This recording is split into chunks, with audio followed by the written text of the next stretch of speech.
আসসালামু আলাইকুম my lovely viewers, welcome back to my channel Shamima Akter. Shamima's cookbook থেকে সবাইকে ঈদের অগ্রিম শুভেচ্ছা, ঈদ মোবারক। আজকে আমি তৈরি করে দেখাবো ঈদ স্পেশাল 3টা ডেজার্ট রেসিপি। আশা করছি আমার সবগুলো ডেজার্ট রেসিপি সবার কাছে অনেক বেশি ভালো লাগবে। প্রথমে তৈরি করে নিচ্ছি কেক পুডিং। এই জন্য আমি যে বাটিতে কেক পুডিংটা জমাবো সেই বাটিতে আমি 1/4 কাপ পরিমাণ চিনি দিয়ে ক্যারামেল তৈরি করে নিচ্ছি। চিনিটা দেওয়ার পর চুলাটাকে জ্বালিয়ে নিয়ে এভাবে ক্যারামেলটা তৈরি করে নিতে হবে। আপনারা চাইলে অন্য কোনো পাত্র এই ক্যারামেলটা তৈরি করে বাটিতে সেট করে নিয়ে নিতে পারেন। তো দেখতেই পাচ্ছেন আমার ক্যারামেলটা কিন্তু তৈরি করে নেওয়া হয়ে গিয়েছে। এটা একপাশে সেট হতে থাকুক, আমি অপর সাইডে পুডিংয়ের জন্য ব্যাটারটা তৈরি করে নেব। এই জন্য আমি একটি বাটিতে 2টা রুম টেম্পারেচারে থাকা ডিম ভেঙে নিয়েছি। 1/4 কাপ পরিমাণ চিনি দিয়ে দিলাম, দিয়ে একটা হ্যান্ড উইচ দিয়ে এটাকে ভালো মতো ফেটিয়ে নিচ্ছি। ডিম এবং চিনিটা ভালো মতো ফেটিয়ে নেওয়ার পর আগে থেকে জাল করে নেওয়া ঘন দুধ 1 কাপ পরিমাণ, রুম টেম্পারেচারে থাকতে হবে এই দুধটা, সেই দুধটার থেকে আমি 1 কাপ পরিমাণ দিয়ে দিলাম। দিয়ে ভালো মতো সব কিছু মিশিয়ে নিলাম। এটাকে একপাশে সরিয়ে রেখে এখন আমি কেকের জন্য রুম টেম্পারেচারে থাকা 2টো ডিম অন্য একটা বাটিতে ভেঙে নিয়েছি। এখন কুসুম দুটোকে আলাদা করে নিলাম। ডিমের যে সাদা অংশটা আছে সেটা আমি একটা ইলেকট্রিক বিটারের সাহায্যে মিডিয়াম লো স্পিডে এটাকে বিট করতে থাকবো। তারপর আমি এখানে 1/3 কাপ পরিমাণ চিনি দিব, তবে চিনিটা আমি একসঙ্গে দিব না, অল্প অল্প করে দিব আর এভাবে বিট করতে থাকবো। যখন এটা খুব সুন্দর একটা ফোম তৈরি করে নেওয়া হয়ে যাবে তখন আমি এখানে দিয়ে দিব 1/4 কাপের মতো সয়াবিন তেল, দিয়ে এটাকে আমি আর 1 মিনিটের মতো বিট করে নিব। তারপরে আমি এখানে ডিমের সেই হলুদ অংশটাও দিয়ে দিব, দিয়ে আবার এটাকে আর বেশিক্ষণ বিট করব না, 30 সেকেন্ড বিট করে নিলেই কিন্তু এটা আমার হয়ে যাবে। তো দেখতে পাচ্ছেন এটাকে আমি 30 সেকেন্ডের মতো বিট করে নিয়েছি। এখন আমি একটি চালনি নিয়ে নিচ্ছি। চালনির মধ্যে আমি এখানে 1/4 কাপ পরিমাণ ময়দা, 2 টেবিল চামচ কোকো পাউডার, সামান্য চিমটি পরিমাণ লবণ, হাফ টি স্পুন ভ্যানিলা পাউডার, চাইলে আপনারা ভ্যানিলা এসেন্সটাও দিতে পারেন, আর এখানে হাফ টি স্পুনের মতো বেকিং পাউডার দিয়ে এরপর ভালো মতো এটাকে চেলে নিচ্ছি। তারপর আমি এটাকে আলতো হাতে একটা স্প্যাচুলার সাহায্যে এভাবে মিশিয়ে নিব। খেয়াল রাখবেন যেন এটা ফোমটা যেন নষ্ট না হয়ে যায়, তো সেভাবে আলতো হাতে এটাকে মিশিয়ে নিতে হবে। তো এইভাবে মিশিয়ে নেওয়ার পর এখন আমি এখানে সামান্য পরিমাণ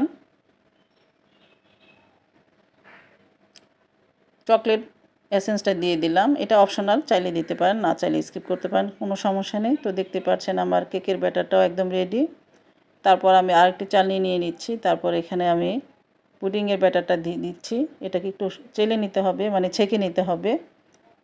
তারপর আমি যে কেকের ব্যাটারটা তৈরি করে নিয়েছিলাম সেই সম্পূর্ণ ব্যাটারটা আমি এখন ঢেলে দিচ্ছি। এটা টেনশনের কিছু নেই, এটা কিন্তু নিচে ডেবে যাবে না, এটা আপনা আপনি উপরে ভেসে থাকবে। এটাকে ঝাঁকাঝাঁকির কোনো প্রয়োজন নেই, এটা নিচের থেকেই সেট হয়ে যাবে। এই যে দেখতে পাচ্ছেন কোনোভাবে এটাকে নেড়ে মিশিয়ে নেওয়া যাবে না। কেকের ব্যাটারটা দেওয়ার পর এভাবেই এটাকে সেট হতে দিতে হবে। তারপর একটু আলতো হাতে জাস্ট একটু ট্যাপ করে নিয়ে এখন আমরা চুলায় বেক করে নিব, মানে আমি ভাপিয়ে নিব।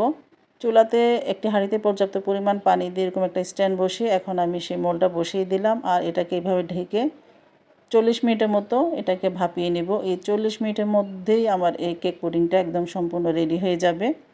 তবে কেক পুডিংটা ভালো মতো হয়েছে কি না একটা কাঠির সাহায্যে আপনারা চেক করে নিতে পারেন। কাঠিটা যদি ঢুকিয়ে দেওয়ার পর ক্লিন বের হয়ে আসে তবেই বুঝতে পারবেন আপনার কেক পুডিংটা পুরোপুরি হয়ে গিয়েছে।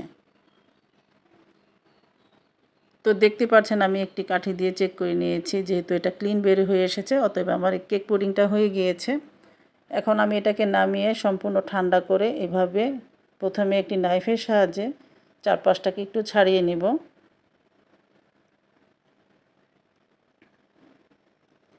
এভাবে ছাড়িয়ে নেওয়ার পর এরপর একটি প্লেটের উপর আমি উপর করে রাখলেই এটা আলমন্ড হয়ে যাবে। জাস্ট একটু হালকা ট্যাপ করে নেবেন, এতে করে কিন্তু এটা পুরোপুরি আলমন্ড হয়ে বের হয়ে আসবে। দেখতে পাচ্ছেন মাশাআল্লাহ অনেক সুন্দরভাবে আমার কেক পুডিংটা হয়ে গিয়েছে। তো ব্যাস তৈরি করে নেওয়া হয়ে গেল আমার ঈদের দারুণ একটি ডেজার্ট, আর সেটা হচ্ছে কেক পুডিং। তো আমি আপনাদের একটু কেটে শেয়ার করছি এটা কেমন হলো। দেখতেই পাচ্ছেন মাশাআল্লাহ অনেক সুন্দর হয়েছে, খেতেও কিন্তু মাশাআল্লাহ অসাধারণ টেস্টি হয়েছিল। তো এভাবে আপনারা ঈদের ডেজার্ট, অন্যান্য ডেজার্টের পাশাপাশি এই কেক পুডিংয়ের ডেজার্টটাও রাখতে পারেন। এতে করে কিন্তু সবাই অনেক বেশি খুশি হয়ে খাবে। এরপর আমি চলে যাব পরবর্তী নেক্সট আমার আরও একটি ডেজার্টের তৈরি করার ক্ষেত্রে।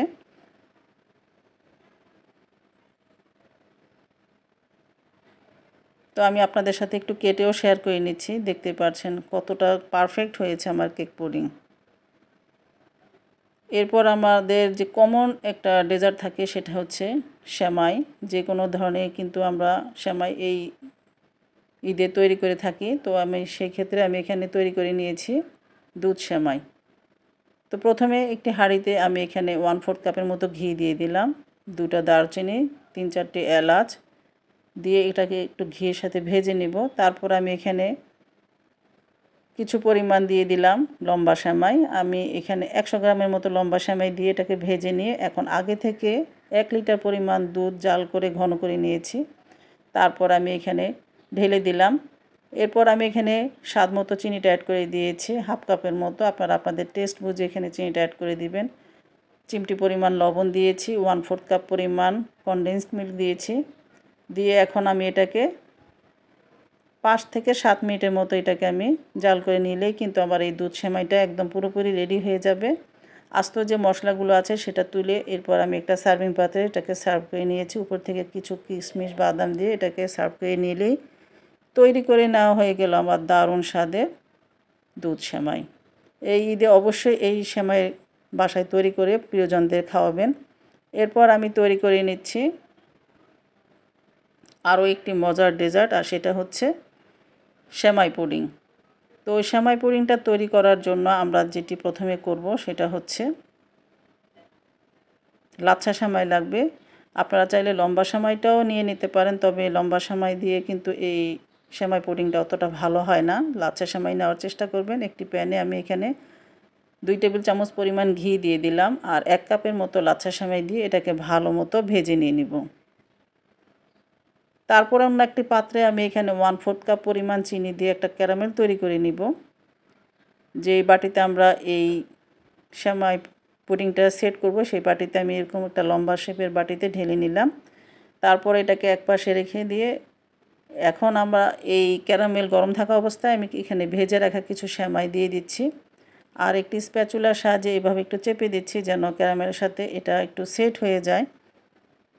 তো এটা একপাশে রেখে দিয়ে এখন আমি একটি বাটিতে রুম টেম্পারেচারে থাকা 2টো ডিম ভেঙে নিয়েছি, 1/4 কাপের মতো চিনি দিয়ে দিলাম, দিয়ে ভালো মতো এটাকে মিশিয়ে নিলাম।